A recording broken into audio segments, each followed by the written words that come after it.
الحمدللہ اس تدریسی دورانیے کے دوران میں نے جو کتب پڑھائی ہیں یا فنون، ان میں سے علم میراث تو تقریباً 12 سال سے ان کی کتاب اہم سراجی ہے، وہ میرے ہی داؤد شریف الحمدللہ ابو داؤد شریف پر کچھ نوٹس ہیں القطف المحدود کے نام سے جو غیر مطبوع ہیں، انشاءاللہ اللہ نے توفیق دی کہ وہ طبع کرائیں گے۔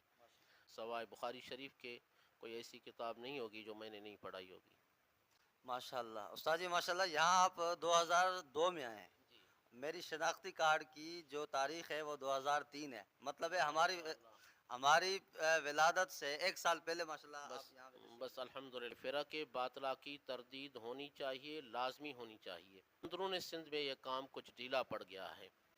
اس فرق باطلہ کی تردید کا مطلب فرقے واریت نہیں ہے، کیونکہ اسلاف کا جو طریقہ ہے کہ اپنے عقائد کو صاف صاف بیان کرو، اور ان سفیر اسلام مولانا محمد امین صفدر اوکاڑوی صاحب کے پاس الحمدللہ کچھ 3 دن تک ان سے تلمس کا شرف حاصل ہوا، اور مولانا عبدالستار توسوی رحمہ اللہ جامعات ہیں ملک کے، خصوصاً اندرون سندھ کے، ان میں چھٹیوں کے دوران فرق باطلہ کے خلاف کوئی نہ کوئی دورہ ہونا چاہیے۔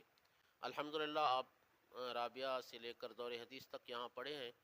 آپ کے طالب علمی کے دور میں بھی الحمدللہ تصنیفی سرگرمیاں تھی، شاید 1-2 کتب پر میرا پیش لفظ بھی لکھا ہوا ہے آپ کی کتابوں میں۔ الحمدللہ یہ اچھی محنت ہے۔ آپ کی جو 3 نوعیت کی محنتیں ہیں وہ ہم اس کو خراج تحسین پیش کر رہے ہیں۔ اللہ تعالیٰ آپ کو بسم اللہ الرحمن الرحیم۔ آج ہم جامعہ دارالفیوز الاسلامیہ حمادیہ کندکوٹ ضلع کشمور سندھ کے اندر آئے ہوئے ہیں، اور حضرت استاد جی مولانا عبدالعزیز سمنجو صاحب حافظہ اللہ کے ہاں موجود ہیں۔ حضرت استاد جی السلام علیکم ورحمۃ اللہ وبرکاتہ۔ وعلیکم السلام ورحمۃ اللہ وبرکاتہ۔ استاد جی، آپ نے مکمل تعلیم درس نظامی کہاں پہ حاصل کیا اور کن کن مشہور اساتذہ سے حاصل کی؟ میں نے دینی تعلیم کی شروعات اپنے والد گرامی سے کی، وہ حضرت حماد اللہ حالجی رحمہ اللہ کے مرید تھے، اور قرآن مجید ابتدائی فارسی کتب وہاں حاصل کیے۔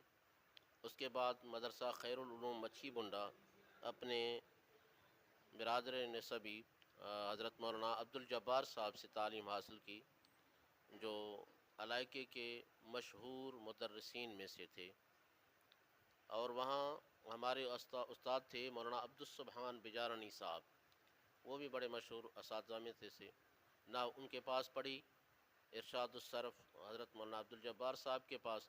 اس کے بعد ہمارے استاد